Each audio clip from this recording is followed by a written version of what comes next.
दोस्तों इस वीडियो में जानेंगे कि लीज रेंटल डिस्काउंटिंग क्या होता है। दोस्तों ये थोड़ा सा टफ प्रोडक्ट है लोन का।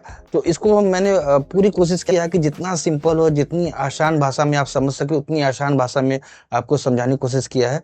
तो इस वीडियो को पूरा देखिएगा, कहीं स्किप मत करिएगा। तो देर ना करते चलिए सीधे चलते हैं डैशबोर्ड की ओर। दोस्तों लीज रेंटल डिस्काउंटिंग हमेशा ध्यान रखिए कि ये हमेशा कमर्शियल प्रॉपर्टी पे ही दिया जाता है। कमर्शियल यानी ऐसी बिल्डिंग जिसमें बहुत ही कॉर्पोरेट टाइप की ऑर्गेनाइजेशन हो।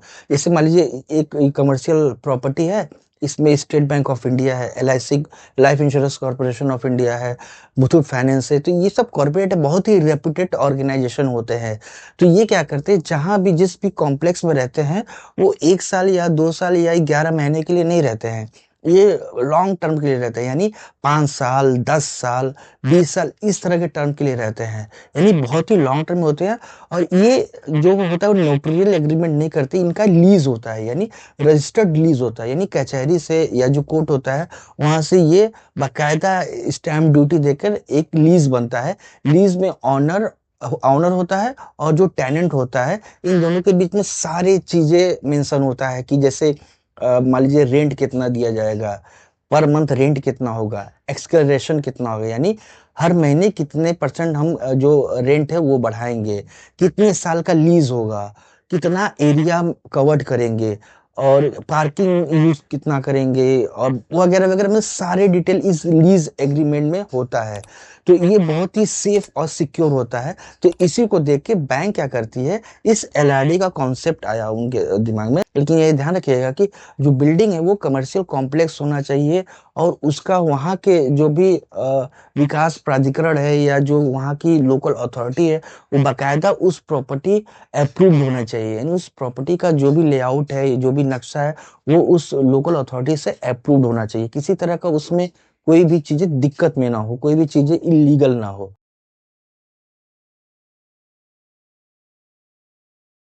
दोस्तों अब जानते हैं क्रेडिट एनालिसिस कैसे होता है। LRD में बैंक सबसे पहले टेनेंट को अपना बोरोवर मानता है। दोस्तों LRD में जो रीपेमेंट होता है वो टेनेंट के रेंट से ही होता है, यानी जो SBI LIC जो रेंट देती है उसी से उनका रीपेमेंट होता है। बैंक चेक करता है कि टेनेंट की कंपनी कितनी पुरानी है, उसका टर्नओवर और प्रॉफिट कितना है, उसकी क्रेडिट रेटिंग कैसी है, बैंकिंग कंडक्ट कैसा है, इंडस्ट्री स्टेबल है कि नहीं है।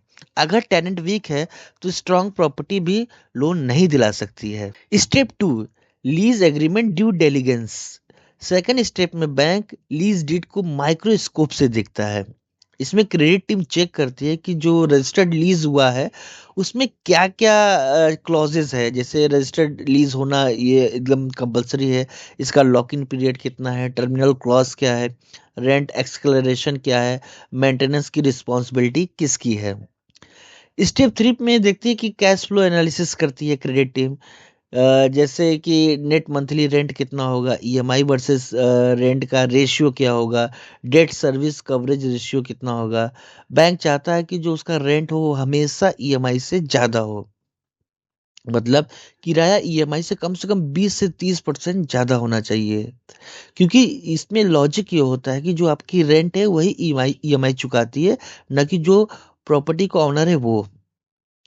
स्टेप 4 में वैकेंसी एंड एग्जिट रिस्क दिखती है। जो भी बैंक का क्रेडिट मैनेजर होता है या क्रेडिट ऑफिसर होता है वो ये भी सोचते हैं कि यदि टेनेंट चला गया तो जो हमारी EMI है वो कैसे आएगी, नेक्स्ट टेनेंट कितनी जल्दी और कैसे मिल जाएगा।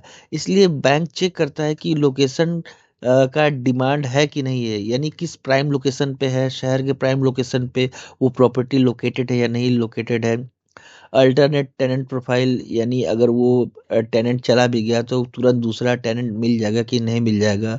प्रॉपर्टी रीलेटिंग पोटेंशियल है कि नहीं है। ये सब सारी चीज़ें क्या होता है एक क्रेडिट मैनेजर या क्रेडिट ऑफिसर देखता है। इसके अलावा प्रॉपर्टी का लीगल रिस्क भी देखा जाता है, जिससे प्रॉपर्टी LRD का बेस है लेकिन डिसाइडिंग फैक्टर नहीं होती है।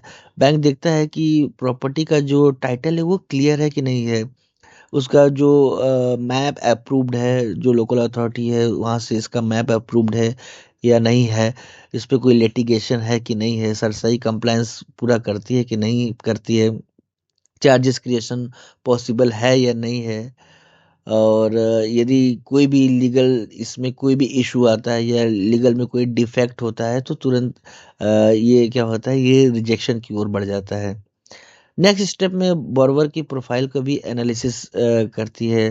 लोन लोन जैसे ऑनर को मिलता है, लेकिन बैंक ये चेक करता है कि जो ऑनर है उसका नेटवर्थ क्या है, उसकी अदर लायबिलिटी क्या है, उसकी क्रेडिट हिस्ट्री क्या है, पास्ट में कोई डिफ़ॉल्ट हुआ है या नहीं हुआ है। एक आखिरी स्टेप में देखती है कि सेफ्टी और मार्जिन भी देखती है कि एलआरडी में कभी बैंक 100% रिस्क नहीं लेता है, इसलिए लोन अमाउंट जो होता है वो कैप्ड होता है। सेफ्टी मार्जिन भी रखा जाता है और एस्क्रो मैकेनिज्म भी लगाया जाता है। एस्क्रो मैकेनिज्म क्या होता है ये हम आगे समझते हैं। दोस्तों अभी तक हम लोग वीडियो में एलआरडी का कॉन्सेप्ट और क्रेडिट प्रोसेस को बिल्कुल अच्छी तरीके से समझ चुके हैं, लेकिन नेट प्रेजेंट वैल्यू क्या होता है, एस्क्रो अकाउंट क्या होता है और एलआरडी का अभी डीप एनालिसिस बाकी है। क्योंकि वीडियो का लेंथ काफ़ी बड़ा हो रहा है, इसलिए इसको हम सेकंड पार्ट में समझेंगे। तब तक के लिए चैनल को सब्सक्राइब कर दीजिए और वीडियो को लाइक कर दीजिए। एलआरडी के कॉन्सेप्ट को हम लोग नेक्स्ट पार्ट में समझेंगे। And thanks for watching.